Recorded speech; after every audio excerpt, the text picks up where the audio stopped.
আজকে দেশে সবচেয়ে বড় আক্রান্ত আমাদের বরেণ্য নেতারা। ব্রিটিশ তার গিয়ে দেশের স্বাধীনতা অর্জন করেছিলেন।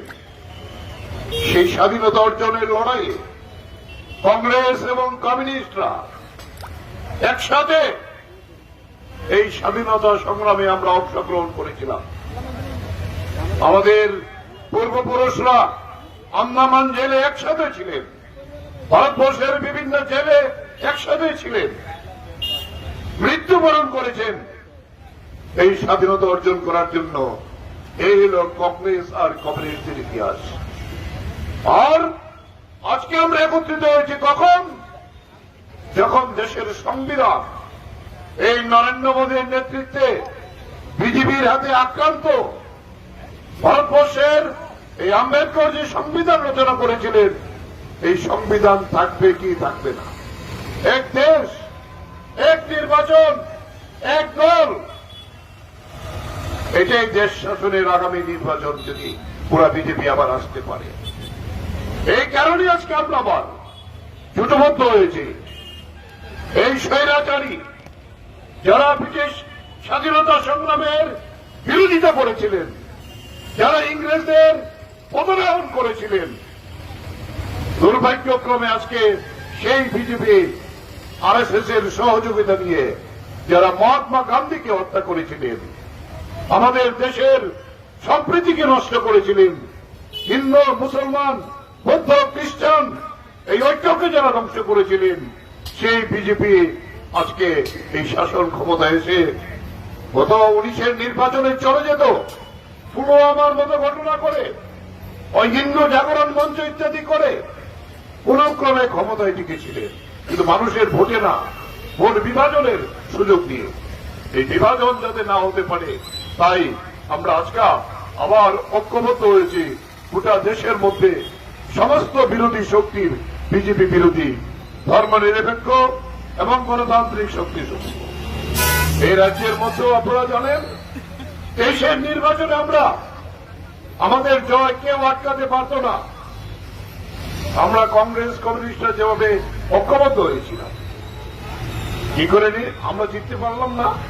শেষ মুহূর্তে এই প্রদ্যুৎ কিশোর দেববর্মাকে রাত্রে 3টায় ফ্লাইটে করে গুয়াহাটি থেকে দিল্লি নিয়ে গেল। নিয়ে গিয়ে আনরিজার্ভ যে 22টি আসন, সেই আসনে প্রার্থী দিয়ে ভোট কাটাকাটি করে এই আবার পুনরায় ক্ষমতা এসেছে। কিন্তু 5 বছর সরকারে ক্ষমতায় থাকার পরে সেখানে 11 ভাগ ভোট বিজেপির কমে গিয়েছে। তারপরে ভাগাভাগের কারণে ক্ষমতা এসছে। আজকে এই নির্বাচনে আমরা কি খেল দেখছি যে এবার আর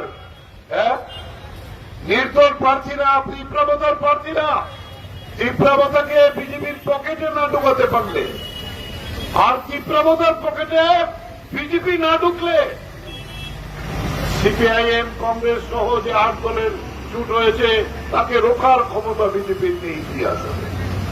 তাই এই অনৈতিক জোট হয়েছে।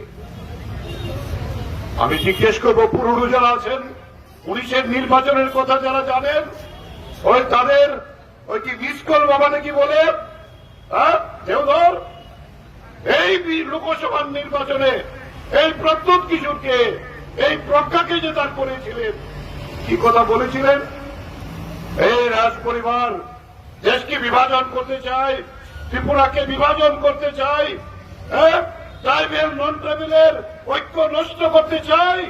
তাই ওই কংগ্রেস থেকে প্রদ্যুৎ কিশোর তার বোনকে এনে দাঁড় করিয়েছেন। আর কি কোন উপজাতিকে পেল না? এই ছিল বক্তব্য। একই বক্তব্য আরেকজন সবজান্ত মন্ত্রী রতন কুমার নাথ, তিনি বলেছিলেন এই তীব্রতা বিশ্বাসঘাতক, তীব্রতা ট্রাইবেল বাঙ্গালের ঐক্য নষ্ট করতে চায়, তীব্রতাকে বুঝে নেবেন। এটা হয়েছিল ওই কুপন সমঝোতার আগে। তাই এখন